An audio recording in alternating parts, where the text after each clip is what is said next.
Hey everyone, this is Lomi, and I'm back to sewing for the first time in a while today, starting a new outfit for Arios, my SID Omar. I'll begin by altering the casual pants pattern I made for this doll some time back. The new design doesn't fit well on paper, so instead of providing the pattern, I'll show you how to alter a basic pants pattern like this to make your own.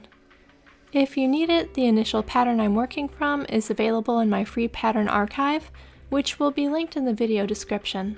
I want the full part of these pants to reach to just below the knee, so I make the upper pattern piece the full 11-inch length of my computer paper. I've also taped 2 sheets together along the long edge so I can make a really wide piece here, combining the front and back pieces into a single piece that will wrap around the doll's side, and adding several inches between them for gathering.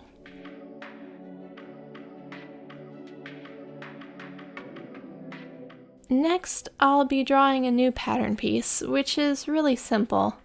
I measured around my doll's calf and added about an inch so it would have space for a seam allowance, and that's the width of this piece. And then the length of the piece is the length from the doll's knee to his ankle, plus 1.5 inches for the seam allowance.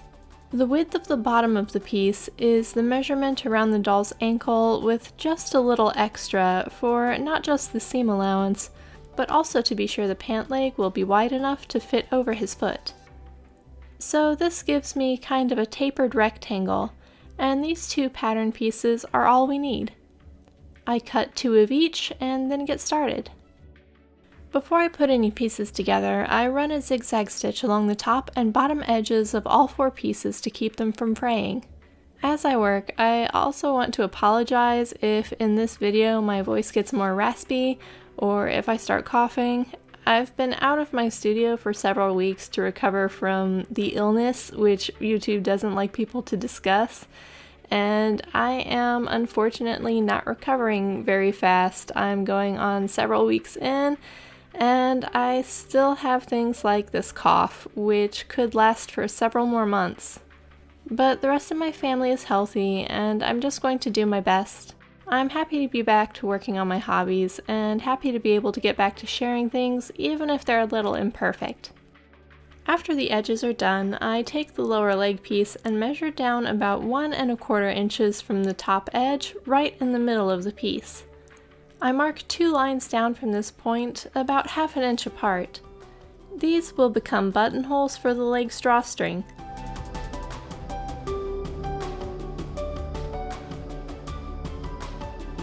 One inch of the extra length added will be folded behind these buttonholes to create a channel for the string to go through, leaving 1/4 inch at the top for the seam allowance, where this gets attached to the upper leg. I have to admit that making buttonholes is like my absolute least favorite thing. I have a buttonhole gauge foot and I hate it because it often jams up and ruins my fabric. I've mostly gone to doing buttonholes with my regular zigzag foot, and even though they never end up exactly the same size, that's preferable to having to cut new pieces of material because the foot sticks and knots things up. This is just for me, nobody cares.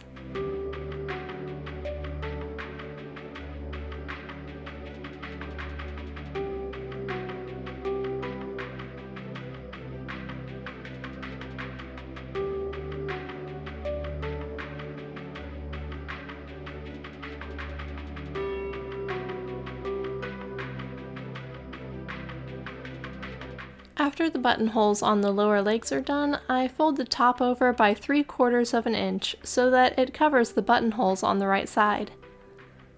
This puts the seam for the drawstring pocket right on top of the buttonholes, which I messed up a little bit on this leg, but it's okay, nobody's looking that close.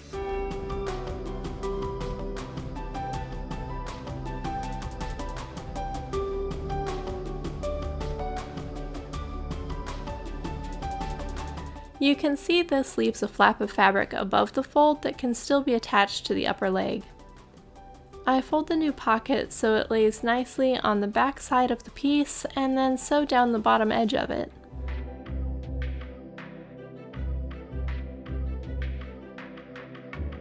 Now I can open up the buttonholes.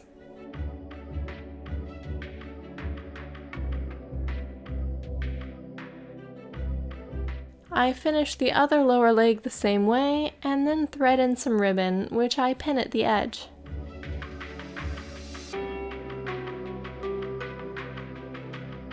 The ribbon will get sewn into the inseam, which means the gathers will be pulled evenly on either half of the leg, which works really nicely for a small-scale project like this. For now, I leave the ribbon as one long loop because it's easier to hold out of the way. Now we can work on the top half. I put the two pieces right sides together and sew the front of the crotch closed. I guess you could also do the back first, it doesn't really matter. Or you could do the legs first and then the front and the back. I just like to sew the front together and finish it with a zigzag stitch because then it's easier for me to see which side is the right side of the garment. After the front is joined, I gather the bottom edge of the leg by changing my machine to the longest stitch setting and pinching the thread between my fingers as I sew to increase tension. Pinching with my fingers adds enough resistance to make it gather up along that tighter thread, but doesn't add enough resistance to cause the thread to break. If it's not quite tight enough, you can then isolate the upper thread from your little thread tails and pull it a little more to tighten your gathers.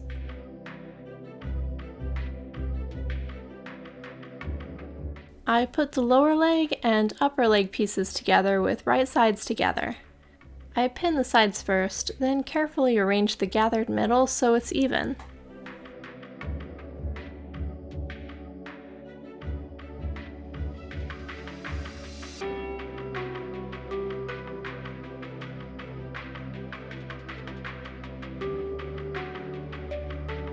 Looks pretty good, so I'll pin the other side next.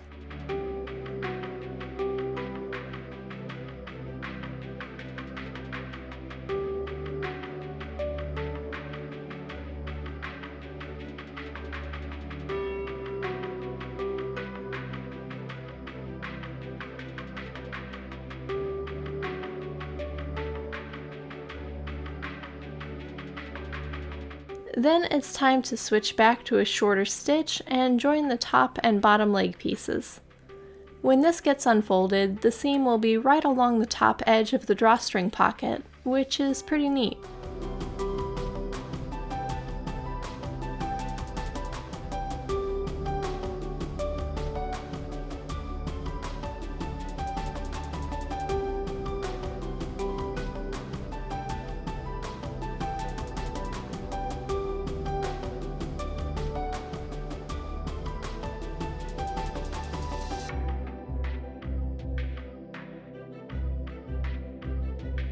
I got myself into trouble on the second leg because I forgot to move the pins that are holding the ribbons in place, so my machine got a bit stuck on one of the pin heads. Easy fix though, I just have to replace the pins afterward.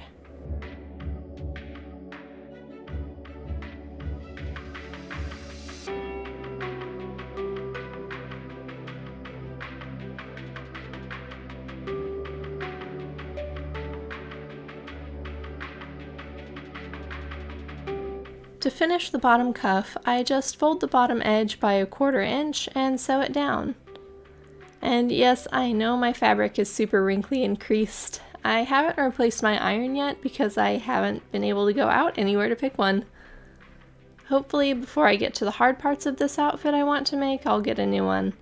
Otherwise, you're just going to have to see my weird wrinkly sewing for a while longer.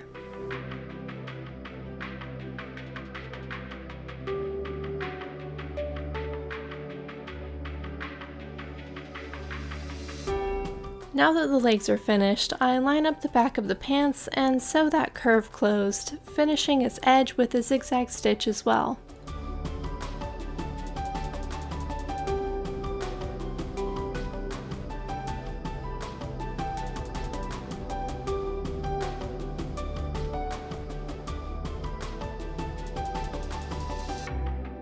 Since the top of these pants will also be gathered, the top edge needs to fold over to the inside by about 1/2 inch to 3/4 inch, your choice.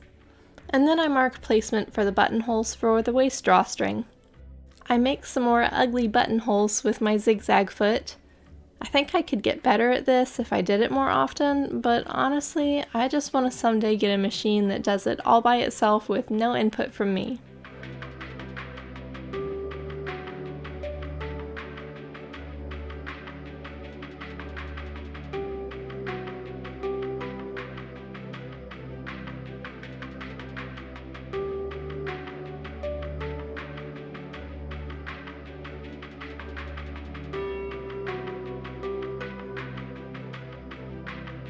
After my buttonholes are done, I fold over the waistband and pin it in place.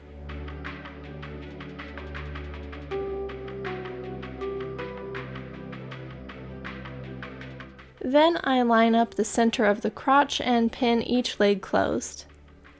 I try to make sure to line up the edge of the cuff, the seam where the upper and lower leg meet, and then the gathered part just kind of sorts itself out. It doesn't even matter if that part ends up kind of wrinkly because it's so gathered that nobody would know anyway.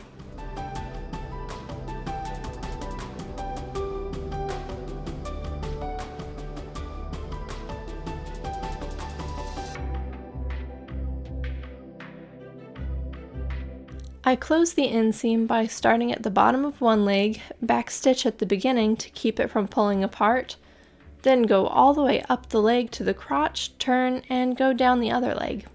I go slow over the point where the ribbons are to make sure they don't slip out when I sew over them, because we want the ribbons anchored in that spot. I backstitch at the other end, then finish the edge with a zigzag stitch.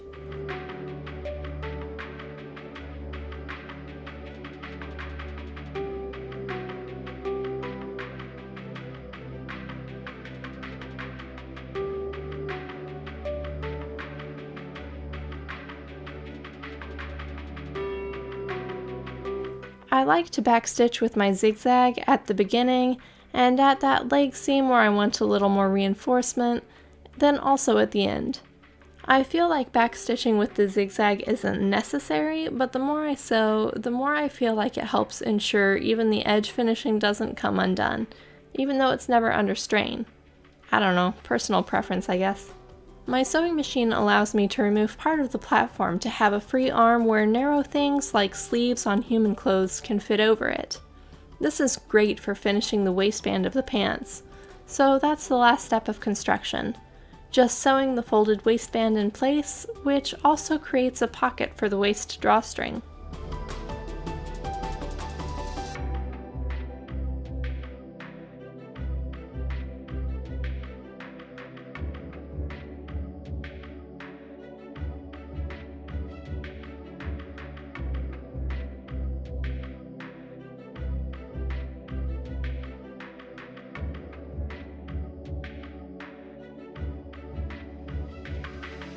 I turn everything right side out and then open the buttonholes on the waist so I can put in the string.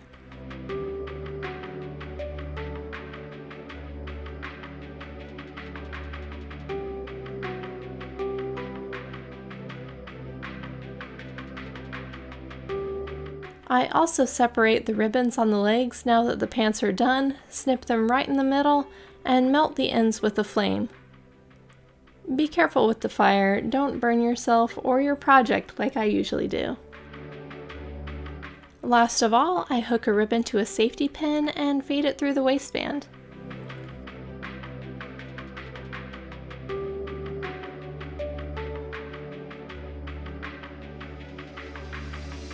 Now the pants are done and ready to put on the doll. I like how these turned out a lot, and I think they're a pretty versatile style. I'll explain more about the design choices I'm making for this character in a later video. And that's all for today though. Thanks for watching. Bye.